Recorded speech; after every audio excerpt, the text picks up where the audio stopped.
back to Race Day and Real Talks. Today we're here with Ava Dobson. How are you, Ava? I'm good. How are you? We're good, thank you. Good. Uh, so to start off with, how did you get into racing? Um, I got into racing when I was 7 years old, and my dad and we went to like this like rental karting place in like Milwaukee or whatever.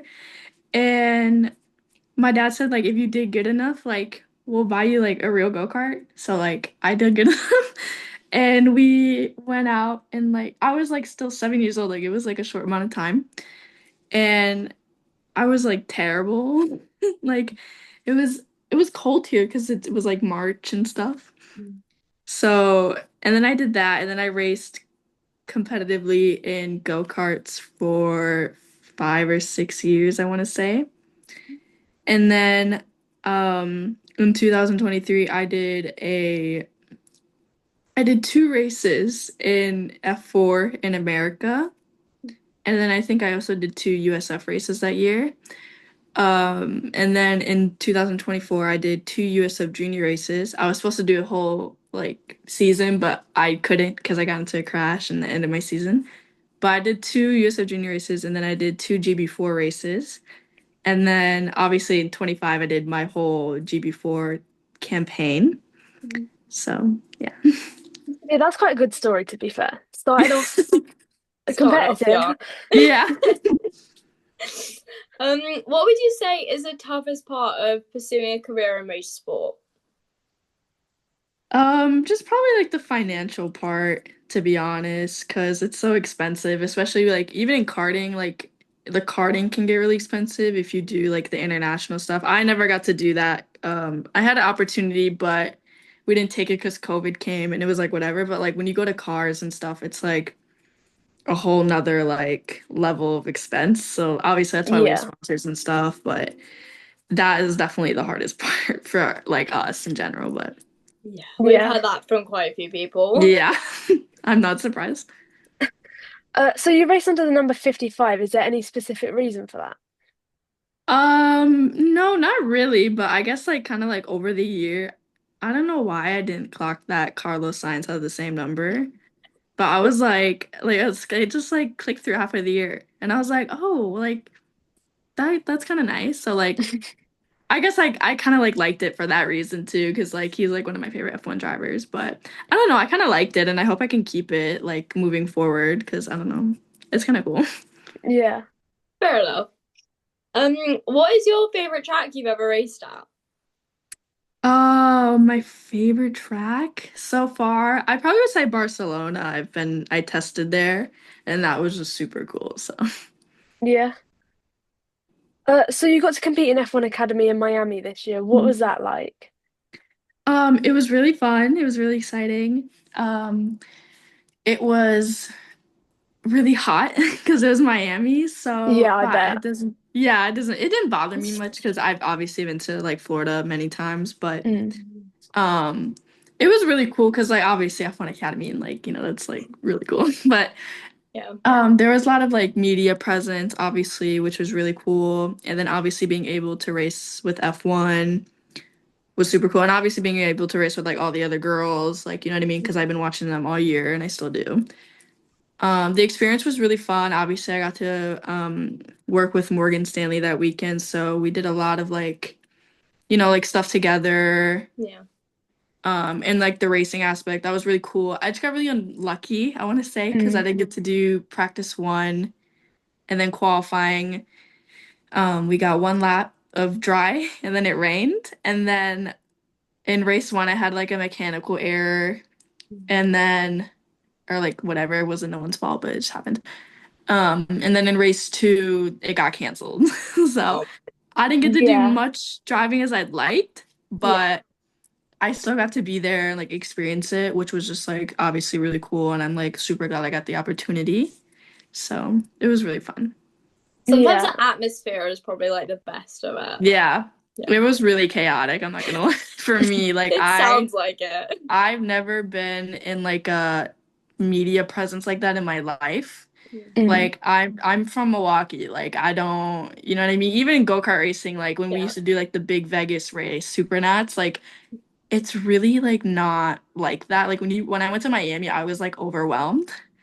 I was kind of Mm. like, oh my gosh. But like obviously like I was just having like a great time. So it's Yeah. like I can't help myself. So that's probably why. I was too Yeah. excited. It's fair enough. Would you say that being a female in a male-dominated sport is one of the hardest things for you? I think maybe for me, mm, I don't know. Like I feel like I mean, I guess I could say like the physical side, but like at least in G before I didn't have that problem at all. Like I think in the beginning of the year because I hadn't been in like an F4 car. I was like 5 months out not being in an F4 car. And then I got back into it and I was like, oh my gosh, like that's a lot. But I think that's like the biggest thing for me, really. Like I mean obviously like throughout the year I was fine. Like Yeah. whatever. Because a GB4 car is hard to drive. Like you got to be like physically like fit for it. But I feel like a lot of girls and like even including myself in some areas, especially if you move up to like F3, like that gets really difficult or like Freck and stuff like that. That's where like you feel it a lot.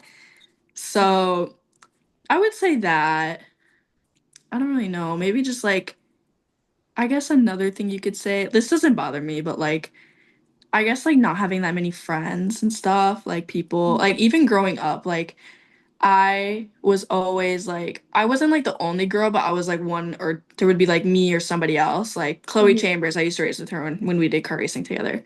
Yeah. And it would like just be me and her at the track and like obviously she's older than me, so we didn't talk much until like later when I like grew up a little bit. But like no one would want to hang out with you because like you're the only girl at the track. Why would we want to hang out with you? Like I'm like, okay. I guess that's like a thing. I feel like a lot of younger girls experience that a lot, but that's something like I went through when I was younger, but it didn't really bother me much because I didn't really care, but it definitely like, affects other people differently. And so, Yeah. Yeah. So say you had to sit between two GB4 drivers on a long haul flight, who are you picking? yeah. Um, oh, I don't really talk to anyone. I guess you could say probably Holly Mayo. She Mhm. seems nice. And then Yeah. maybe um oh, I don't know. Maybe Kayla McDaniel, because like she's American too. So like Yeah. Yeah. we can laugh. Connect. Um, what would you say is the hardest part about racing in the UK and being so far away from your home? I would say the hardest part for me was like adapting at first because like I was going to like a totally different country. Like I have no one there. Like when I first went there, I had no one there. Like I had no family, I had no friends, like and I had to live by myself and I Mm. was 16. So like that was just like a crazy change for me. Yeah. So I think that was difficult because like I'm a big family person and like I'm always like with my family and stuff. Mhm. So that was really difficult for me to adapt to. But I think like over the year, like obviously I made new relationships and stuff with Mhm. like my team or like people around me. Mhm. So I think that's gotten a lot better and like the UK kind of feels like a second home to me now. Yeah. So I think that was like my biggest struggle at first, just like being alone. Like it was just totally different. So Yeah. Yeah. Makes sense. So say you're in the sweets aisle in any shop, what are you picking? oh, um Or chocolate. You can decide. oh, it depends what kind of mood I'm. Fair Um, enough. like those gummy sharks? Oh Yeah. yeah. Yes. I would Mhm. choose those because those are really good, That's fair enough. No, that's a good choice. Yeah. isn't it? I love it. Do you prefer racing in the UK or the US? I think I prefer racing in the UK. I think I've just had better experience there than I did here. Like there was just some like stuff here I didn't really like, and I just felt like when I went to the UK, it was just more like I don't want to say more professional, but like I felt more like I don't know, it just felt better there. And like Mm. obviously like we did all like the prep and stuff for the race weekends and like everything. I feel like everything is a bit more professional there. And like in not even just in the UK, but like in the Europe, like in Europe and stuff, like Yeah. with all those Yeah. bigger teams, like I feel like Hmm. even with my team, like my team's not like a Prema or anything, but like we still did prep every weekend. Like we still like Yeah. you know what I mean? Like I just feel like we were Yeah. taken more serious. Mhm.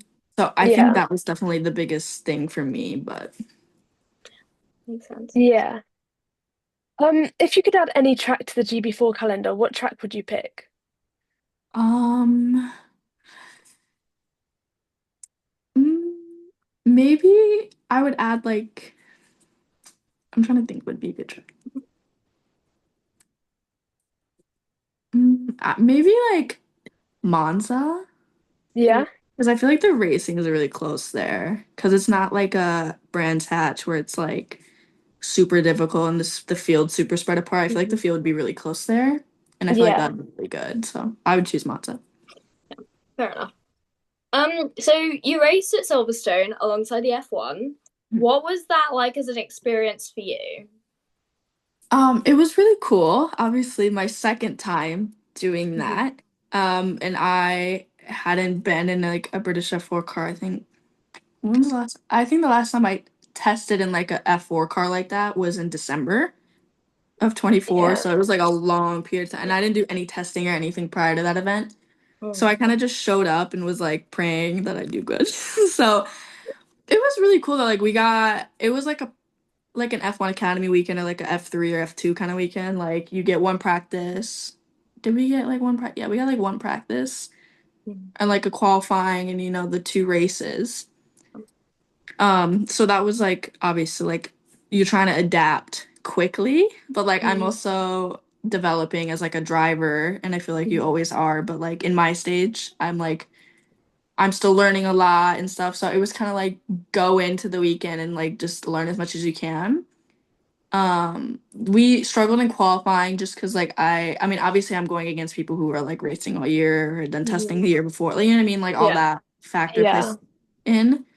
But in the races we did well because I was starting to like get a good feel for it and stuff. But overall it was a good weekend. I mean, like I learned a lot. I was with a great team that weekend and overall I think it was really good. And obviously it was really fun to be there with Mm. F1. It was just terrible trying to get out of there after the day, but Yeah. Yeah. yeah. I'm sure. What's your favorite car you've driven? I would say a USF 2000 car. I Yeah. really enjoyed that one. It just was like really fun. Like you have to drive it. I mean, it's kind of like GB4, like you really have to like push and stuff, but I don't know why. I just really liked it. That's fair No, enough. fair enough. Yeah. Yeah. If you could race for any team in any Mhm. series, what would you pick? Um, well, I guess like if I'm thinking like mm, I really like want to race like GB3 for some reason. Like obviously that's like my next step in my career if I get to that point, you know what I mean? I would probably want to race like GB3 with high tech Hmm. because I feel like Yeah. they're a good team, so I would probably do that. Yeah. That's fair enough. What made you decide that GB4 was the championship you wanted to do this season? Well, okay, so for us it was either gonna be GB4 or British F4. Yeah. We had the connection with like Arden and stuff from the year prior through VRD, the team I worked with here for a little bit, and then I went to the UK and obviously connected with them. But I just feel like the GB4 car, like I feel like it was really good for me because you really have to like push the limit to be like fast. Hmm. And I just think like for development wise, like I feel like that's how an F4 car should actually feel. Like the GB4 and the actual F4 car are totally different cars, which is like Yeah. insane. Hmm. So I feel like the GB4 car was just like really good for me in my development phase. And I think we collectively agreed that like it was just best for us and like to Yeah. just get used to the UK tracks and stuff. So Hmm. I don't know. I mean, it was just kind of like it was just better off. You know what I mean? That's fair enough. Yeah. Um, Other than racing, what hobbies do you have? I don't really have many. I like to golf sometimes with Yeah. like my cousin. Obviously like I work out a lot for racing, so I guess Mhm. like I always go and do that every day and like I enjoy it. Yeah. Um, but nothing really. I need to like do something with my life besides racing because it's kind of boring. Because I get that question a lot Yeah. and I don't know what to say. I'm just like, You've got to just pick something up and then be like, oh yeah, I've been doing this for ages. And you're like, no, out. yeah, exactly. Yeah. If you could only drive one track for the rest of your life, what track would you pick? Oh, mm, probably. Oh, that's tough. I like a lot of tracks. Mm, probably Nürburgring, just because it's so big and like Yeah. you can never get bored of it, honestly. No, exactly. That's fair enough. So you were recently named the top female driver in GB4. What does that mean for you, just overall? Yeah, I think it was really great that I got to get that. I mean, obviously, like, it doesn't, like, I was more excited over the podium that I got that weekend instead of the money. I was like, where's my trophy? Like, I need to go find it, like, right now. So, like, I mean, obviously, like, I'm proud. Like, I didn't expect to win it and stuff, like, because it was my first year and stuff. Mm, So, I mean, it was like a big deal. I was really excited, and obviously, I was excited that I could do that and bring that for the team as well. So obviously, I couldn't have done it without them and all the people around me. So I think it was a pretty big deal, and I'm pretty proud of it for the most part. So Yeah, no, it's a good achievement. yeah, yeah, it's amazing. thank you. So you're currently competing in Saudi Arabian F4. What would you say has been your biggest challenge with that? Probably just going back to like what I said about British F4, it's like a totally different car from GB4, and even then it was different from the British F4 car. It's like its own like thing. And obviously the whole championship is ran off of the same like setup. So Yeah. we can't change like we really can't change anything. Like collectively we all have to say, yeah, we want to change in Mm, order to change. So it's like it makes the racing super close and stuff. mm, But I think that just the biggest challenge for me would just be adapting to the car again and like, because the car's really loose. There's yeah. not much. I mean, at least in Bahrain, Bahrain's like a totally different like circuit than any other Mm, track. So that's probably why like I could probably come back to you after Jeddah and say like maybe something else. But at Bahrain, I feel like I struggled just like adapting and like not over pushing and stuff. yeah, Yeah. But otherwise, yeah, it was pretty good. fair enough. So finally, if you're stranded on a desert island, what three things would you take with you? Um, oh, probably my emotional attachment, my water bottle, because I Mm, have a really bad emotional attachment to it. I don't know why. Um, maybe I would bring I'd bring my sim Yeah. because like essential. And then oh, I have a lot of things like that I love, which is like a yeah, problem. I don't know. Maybe I'd bring my dog. Yeah. Love yeah, him. fair enough. So he's there with me. No, that's Fair three enough. solid picks. Thank Yeah, you. we have a lot. We generally have a mix when it comes to that. It's either people want Yeah. to like stay on the island or they just want to get off immediately. Yeah. Yeah, it's been very mixed. Yeah. But Fair. but Yeah. anyway, thank you for joining us and good Thank luck for whatever you. you do next season. Thank you.